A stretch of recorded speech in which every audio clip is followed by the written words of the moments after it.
Vinay Kumar Singh Neetu organic स्वदेशी store का संचालक हूँ। आज जो मेरा आगमन हुआ है यहाँ पे मेरठ रोड पे हुआ है। यहाँ पे कृष्णा नगर जगह है और मेजर आसाराम त्यागी मार्ग पे मैं आया हूँ। यहाँ पे एक बहुत अच्छे वैद्य हैं, सुप्रसिद्ध वैद्य हैं, नाड़ी वैद्य हैं जीत राम जी। आज वो मेरे साथ इस वीडियो में आप देख ही रहे होंगे कि वो मेरे साथ बैठे हुए हैं। आज उनसे हम उनका परिचय भी जानेंगे और बहुत विषय पे संक्षिप्त में बातचीत भी होगी। वैद्य जी नमस्कार, जय गौ माता। आपका हमारे यूट्यूब चैनल जय गौ माता जय गोपाल 1983 में आपका हार्दिक स्वागत है। और वैद्य जी से मेरा सबसे पहला यही सवाल है कि मैं उनके बारे में जानना चाहता हूँ क्योंकि जो मेरे सब्सक्राइबर हैं या जो लोग भी इस वीडियो को घर बैठ के देख रहे हैं, आज हर एक घर में किसी न किसी तरह की सभी को कोई न कोई बीमारी है, वो दवा खा रहे हैं। तो ये गंभीर विषय है और मेरा मानना यही है कि दवा खाना और बीमारी को ठीक करना, इसको मैं बिल्कुल नहीं मानता। मेरा यही सोच है कि आप ऐसा काम कर रहे हैं अपने जीवन शैली में कि आप कभी बीमार ही ना पड़े। तो वैद्य जी मैं आपका परिचय जानना चाहता हूँ और मैं ये भी जानना चाहता हूँ कि आप कितने साल से आप वैद्य का ये जो आपका एक्सपीरियंस है, तजुर्बा है, नॉलेज है, ये थोड़ा इसके बारे में मुझे बताइए। देखिए मेरा पता सुनो साथियों, तुम्हें सुनाओ मेरा जो पता तमाम है। जनपद गाजियाबाद में मथुरापुर मेरा ग्राम है। ये मोटा से 4 किलोमीटर पश्चिम में आता है, जहाँ गंगा नहर से चलकर दिल्ली को गंगा जल जाता है। श्री जीतराम शुभ नाम, पिता श्री हरि सिंह थे साहूकार। यश वैभव की कमी नहीं है, प्रजाजनों में सद्व्यवहार। जी, तो जो आप ये नाड़ी वैद्य जैसे बहुत सारे मेरे से मिले हुए, मैं सबके संपर्क में हूँ, तो मैं उनसे ये पूछता हूँ कि उनका ये एक्सपीरियंस कितने साल का है, वो कितने साल से, कोई कहता है 30 साल, कोई 40 साल। तो आप थोड़ा बताइए कि आपका ये नाड़ी वैद्य का कितने साल से कार्य चल रहा है। देखिए भाई, ये वैद्य धरती में भारत की में पैदा होते हैं। वैद्य कवि और वैज्ञानिक ये संस्कारवान आत्मा होती है। शिक्षा का अर्थ उस पूर्णता की अभिव्यक्ति है जो मनुष्य के संस्कारों में पहले से निहित हो। मेरा अगला सवाल वैद्य जी से यही है कि ये जो आयुर्वेद है, इसका मुझे परिभाषा अर्थ, हम लोग आयुर्वेद की बात करते हैं, लेकिन अगर हम किसी से जानकार से पूछें कि आयुर्वेद का अर्थ क्या है, तो शायद हमें संतुष्टि मिल सकती है। और इसका पर्यावरण प्रकृति से कोई तालमेल है क्या, यही मेरा सवाल है जी। हाँ, ये आपने बड़ा अच्छा सवाल रखा है, क्योंकि आयुर्वेद जो है मानव जीवन के समग्र एवं संपूर्ण विकास का सर्वांगीण दर्शन है। आयुर्वेद यानी देहांतरण आत्मा की मान्यता संपन्न चिकित्सा पद्धति आयुर्वेद है। देव आराधना ईश्वर उद्भावना संपन्न चिकित्सा पद्धति आयुर्वेद है। यानी आयु को, प्राण शक्ति को यथावत रखे उसे आयुर्वेद कहते हैं। और आयुर्वेद का प्रकृति से सीधा संबंध। प्रकृति क्या है? प्रकृति सत्य रज तम की समवस्था है जो प्रकृति है, और हमारे शरीर में वात पित्त कफ के रूप में यह ओतप्रोत है। तो प्रकृति में 9 लाख वनस्पतियां हैं, 9 लाख जी। और सागर में 75% है और भूमंडल में 25% है। और जो कॉलेजों में पढ़ाया जाता है वे केवल 500 वनस्पतियां पढ़ाई जानी है, और 500 में से 100 भी वनस्पति नहीं जानता कोई। भारत सरकार को एक जीन्स बैंक बनाना वनस्पतियों पर, 57,982 वनस्पतियों पर बनाना, लेकिन भारत सरकार के खाते में न नाड़ी देखने वाला कोई वैद्य है, न जड़ी बूटियों की 57,982। तो क्या 100 वनस्पतियां जानने वाला कोई वैद्य नहीं है? तो कैसे वैद्य किसको कहते हैं? वैद्य विद शब्द से बना, वेद विज्ञान और वैद्य।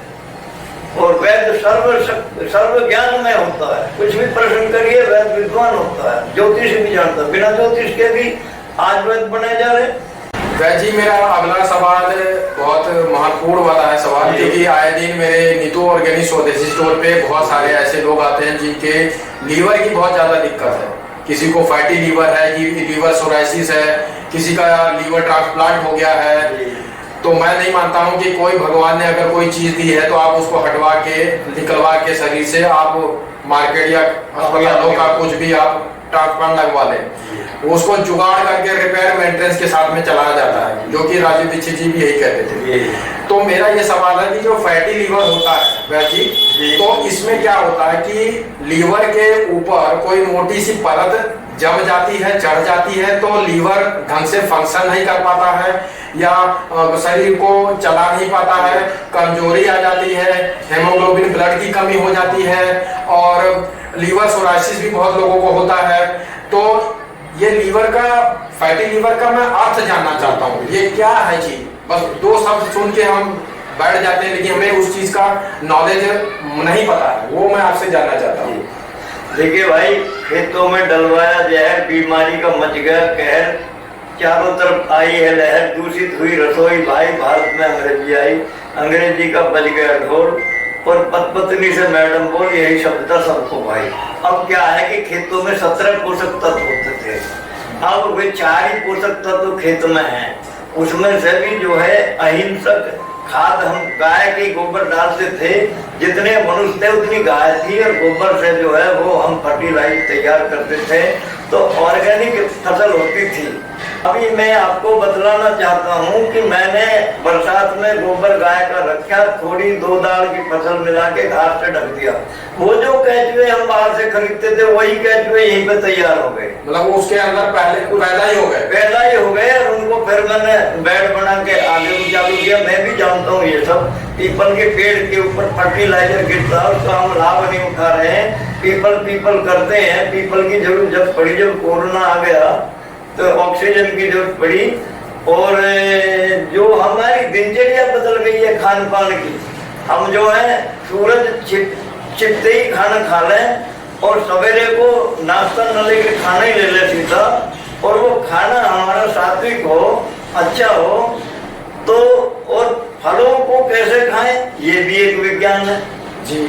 और सब्जी हम जो है रिफाइंड में ना बनावे, सरसों के तेल में बनावे, तो हम संयम से रहें। आहार शुद्धो सत्व शुद्धो ध्रुवा स्मृति, आहार की शुद्धि कबीरदास भी कह रहे, खानी बाणी सुधारो, रहनी करनी आप सुधर जाएंगे।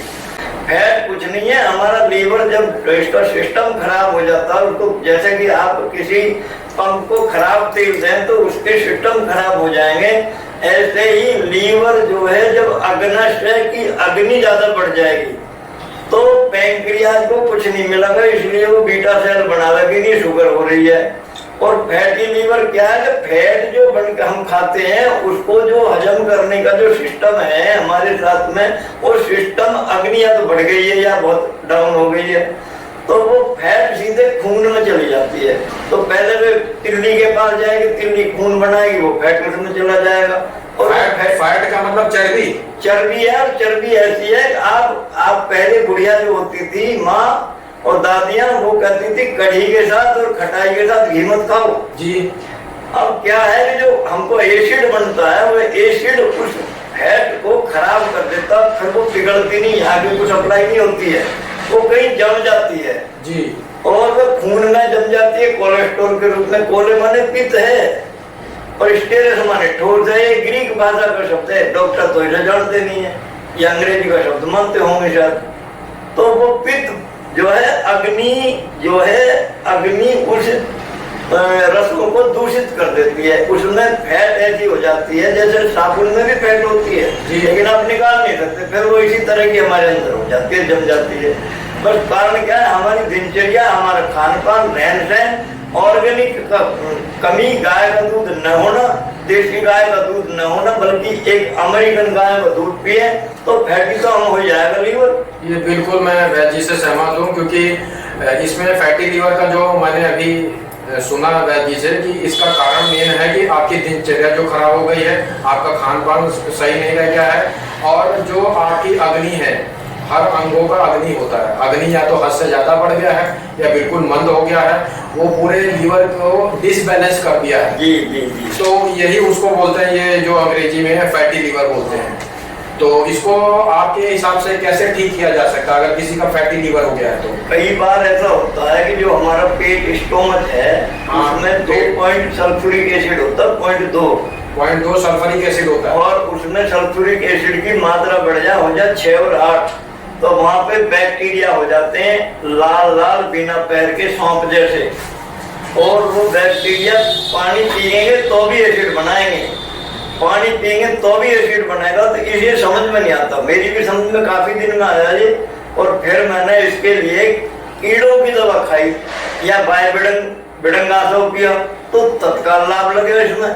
तो अब बताइए, जब इतने सूक्ष्म कृमि है कि माइक्रोस्कोप से दिखते नहीं है, तो वैदिक माइक्रोबायोलॉजिस्ट हूँ मैं, तो मुझे तो नाड़ी से पता लग जाता है कि भाई इसको तो इतना बैक्टीरिया है, वहाँ है, ऐसे खाना पीना इसका गलत है। तो ये जो हम आज रिफाइंड खा रहे हैं ना, ये तो बिल्कुल ही जहर है, ये तो बिल्कुल ही फैटी तुम्हें बना देगा, डायरेक्ट ही फैट खराब होकर तुम्हारे अंदर जा रहा है। और सरसों का तेल पर आप जोड़ दीजिए, या फिर जो है सोयाबीन का तेल आपको ऑर्गेनिक मिले, वो इनके द्वारा, केमिकल के द्वारा शुद्ध न किया गया हो।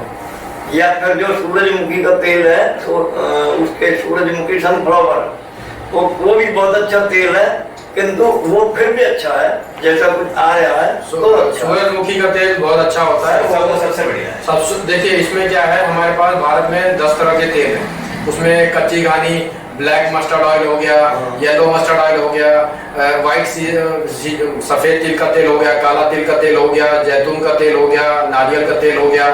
और इस तरह से आप बहुत सारे तेलों के आए, लेकिन वो कोल्ड प्रेस हो। कच्ची घानी किसी तेल का नाम नहीं है, वो प्रोसेस का नाम है कि जब पहले बैल घुमाता था वो लकड़ी को, और कोई भी बीज डाल दो नीचे, वो तेल निकलता था। अब ये हो गया है, मशीन से हो गया है। तो इसमें क्या हो गया, एक तो वुडन प्रेस आता है और एक होता है कोल्ड प्रेस। इन दोनों में अंतर यह है कि जो ओखली होती है, तेल के बीज, जो बीज आपने डाले हैं सरसों के, काले वाला सरसों का बीज आपने डाला, जिसमें डाला है वो ओखली है लकड़ी की, और जो मूसल भी है वो लकड़ी की है। तो इसको बोलते हैं वुडन प्रेस ऑयल।